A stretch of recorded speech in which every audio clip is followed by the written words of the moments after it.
ये कहानी है गंगापुर गांव की, जहां पर एक छोटी बच्ची जिसका नाम आंचल था वो रहा करती थी। आंचल बहुत ही चुलबुली बच्ची थी। अब वो 10 साल की हो गई थी। आंचल को पूरे गांव में घूमना फिरना बहुत ज्यादा पसंद था। मगर क्या ये घूमना फिरना सही है? क्या लोगों से ज्यादा बात करना सही है? हाँ, मगर आजकल ये सब सही नहीं माना जाता। एक दिन गांव के कुछ लड़के जो सरपंच के बेटे थे, वो बाइक से जा रहे होते हैं। आंचल एक पेड़ की छांव में सो रही थी। आंचल को ऐसे लेटा देखकर वो लड़के उसके पास आए और उसके पास आकर बदतमीजी करने लगे। छोड़ो, छोड़ो मुझे, तुम ये क्या कर रहे हो? मुझे यहाँ से जाने दो। लड़कों ने आंचल को वहाँ से जाने नहीं दिया। आंचल ने चिल्ला चिल्ला कर पूरा गांव इकट्ठा कर लिया, मगर गांव के किसी भी व्यक्ति ने कुछ भी नहीं कहा, क्योंकि वो लड़के सरपंच के बच्चे थे और अगर कोई कुछ कहता तो उसे ही ये गांव छोड़कर जाना पड़ता। आंचल के साथ जिन लड़कों ने बहुत बदतमीजी की, वो वहां से चले गए। उस हादसे के कारण आंचल के शरीर पर कई जगह चोट आ गई और वो पेड़ के नीचे बैठी हुई रोने लगी। लोग उससे बोलने लगे, बेटी आंचल, वो सरपंच के बेटे हैं, कोई उनका कुछ नहीं बिगाड़ सकता। तुम रोना बंद करो और घर जाओ। बेटी आंचल, वो सरपंच के बेटे हैं, कोई उनका कुछ नहीं बिगाड़ सकता। तुम रोना बंद करो और घर जाओ। लोग बस ऐसे ही उसके पास जाकर उसे दिलासा देने लगे और ये बात आंचल के घर वालों को पता चल पाती, उससे पहले ही आंचल ने उसे पेड़ पर लटक कर आत्महत्या कर ली थी। और अब कहा जाता है कि आंचल की आत्मा उस गांव में घूमती है और इसका सबसे ज्यादा प्रभाव उस पेड़ पर है। अब वो गांव भूतिया बन चुका था, क्योंकि आंचल इतनी खूंखार चुड़ैल बन गई थी। उसे अपना बदला लेना था, जो वो जीते जी नहीं ले पाई। एक दिन गांव वाले आपस में बोले, भाइयों, गांव में चुड़ैल आ गई है, लगता है वो वही आंचल है। जब तक उसके बदले की आग शांत नहीं होगी, वो किसी को नहीं छोड़ेगी, इसलिए कोई भी रात को अकेले बाहर मत निकलना। सब गांव वालों ने रात में अकेले जाना बंद कर दिया, क्योंकि अगर कोई गलती से निकल भी जाता था तो आंचल उसका बहुत बुरा हाल करती थी, जो कोई सोच भी नहीं सकता था। और आंचल का मकसद था सिर्फ उन 4 लड़कों को मारना। एक दिन उनमें से एक लड़का रात को पार्टी करके घर आ रहा था और उनकी गाड़ी उसी पेड़ के सामने खराब हो जाती है। वो गाड़ी की स्टेपनी चेंज कर रहे होते हैं। इतने में ही उन्हें सामने वाला पेड़ तेज तेज हिलती हुई दिखाई देता है। भाई देख, सामने वाला पेड़ कितने जोर जोर से हिल रहा है। अरे भाई, पेड़ कहाँ हिल रहा है? तूने ज्यादा पी लिया, तुझे नशा हो गया है, इसलिए तुझे पेड़ हिलता हुआ दिख रहा है। नहीं नहीं भाई, एक बार फिर से देख, और अब तो वहाँ एक लड़की भी दिखाई दे रही है। वो पेड़ और वो लड़की सिर्फ उसी लड़के को दिखाई दे रही थी जिसने आंचल के साथ बदतमीजी की थी। बाकी सबको कुछ दिखाई नहीं दे रहा था। फिर एक काली छाया गाड़ी के ऊपर से चलकर आ रही थी। वो धीरे धीरे उसी लड़के के पास आ जाती है। जैसे ही राजू उसे देखता है, वो बहुत तेज डर जाता है। भाई देख, ये तो वही लड़की है जिसके साथ हम लोगों ने उस दिन पेड़ के नीचे मजा लेने की कोशिश की थी।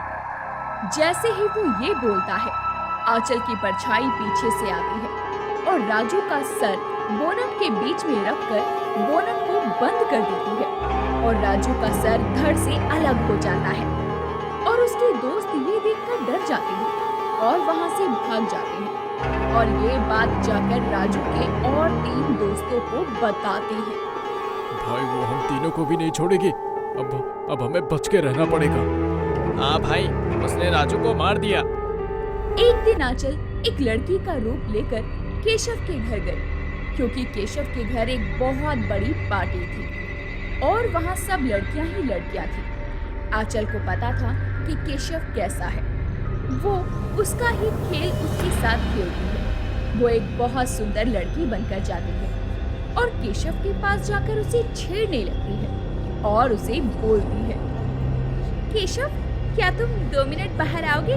मुझे तुमसे एक जरूरी काम है। केशव खुशी खुशी उसके पीछे चला जाता है और जैसे ही वो बाहर आता है, वो उसे धीरे धीरे करके अपने साथ जंगल में ले जाती है। अरे तुम मुझे जंगल में कहाँ ले जा रही हो? वहाँ कितनी अच्छी पार्टी है और हम यहाँ आ गए। पर मुझे तुमसे कुछ जरूरी काम है ना। अच्छा बताओ क्या जरूरी काम है? तब तक वो बीच जंगल में पहुंच जाते हैं। फिर वो उसे एक पेड़ से लटका देती है। फिर वो अपनी असली रूप में और उसके मुंह के पास आकर बहुत तेज से चिल्लाती है। केशव उसका इतना गंदा चेहरा देखकर डर जाता है। तुम ही हो ना जिसने मेरे साथ इतना गंदा काम किया था। आज तुम्हारी वजह से मेरी ये हालत है। तुम्हारे एक दोस्त को तो मैंने खत्म कर दिया है, अब दूसरे तुम हो, बाकी दो और उनसे भी मैं अपना बदला लेकर रहूंगी। और ये कहकर वो केशव का सर मरोड़ देती है और बहुत तेज से हंसने लगती है। अब काजल के 2 शिकार और बच गए थे। उसके बाद वो अपना इंसाफ ले लेगी। तीसरा लड़का राहुल एक दिन खेत में काम कर रहा था और उसे दिखता है कि एक पेड़ के पीछे लड़की बैठकर रो रही थी। वो उसके पास जाता है। तभी वहां से वो लड़की गायब हो जाती है। फिर वो थोड़ी दूरी पर फिर से उसे दिखाई देती है। फिर वो उसके पास चला जाता है और फिर से वो गायब हो जाती है। फिर वो लड़की एक पेड़ के पीछे बैठकर रो रही थी। इस बार वो पेड़ वही था जहां आंचल को मारा था। वो लड़की को देखने जाता है। इस बार वो लड़की वहीं मिल जाती है। तुम क्यों रो रही हो? क्योंकि एक दिन इसी पेड़ से लटक कर मैं मर गई थी और मुझे बहुत रोना आ रहा है। राहुल उसकी बात सुनकर अचंभित हो जाता है और वो डर कर ऊपर देखता है कि उसे वो वही पेड़ नजर आता है जहां आंचल मरी थी। वो डर जाता है और भागने की कोशिश करता है, मगर आंचल एकदम से उसके आगे आ जाती है और अपना भूतिया रूप ले लेती है। तुम्हें याद आ गया मैं कौन हूँ?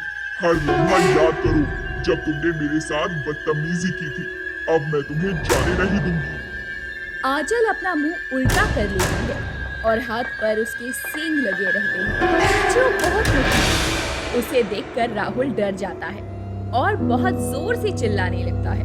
वो इतना डर जाता है कि उसका टॉयलेट भी निकल जाता है। अरे तुम तो बहुत डरते हो। तुम्हें उस दिन डर नहीं लगा जब मुझे मारा। अब तुझे मारने में मुझे कोई दिक्कत नहीं होगी। राहुल पेड़ के पीछे छुप जाता है। आंचल उसके सामने जाकर खड़ी हो जाती है और उसका सर पकड़कर उसे पेड़ में ही घुसा देती है।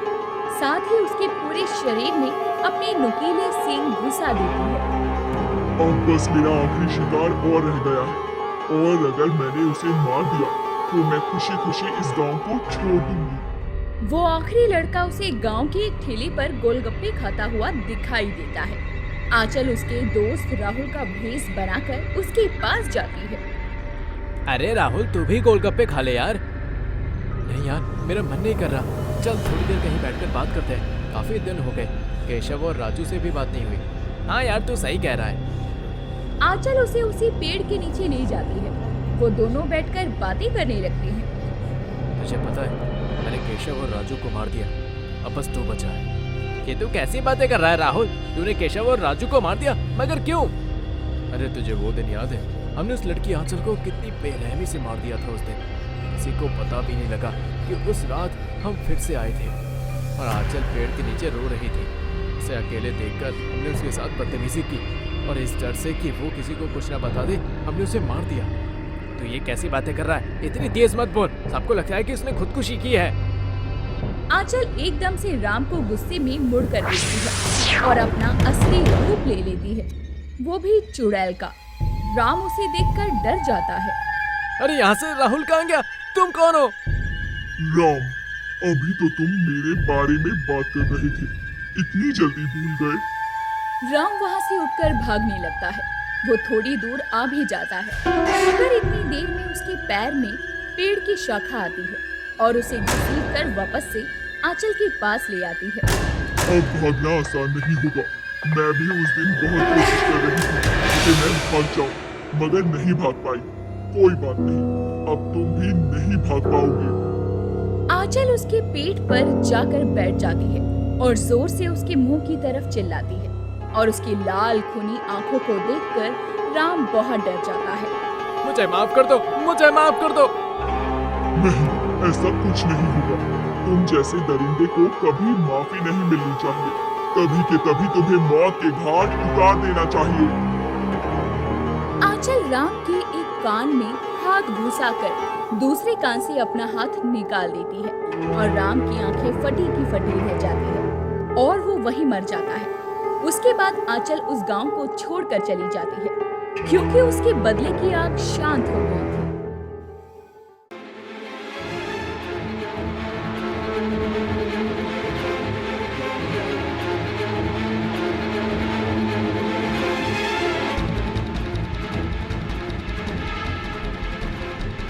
अगर आपको हमारी कहानियाँ पसंद आ रही हैं, तो please like, share and subscribe कीजिए।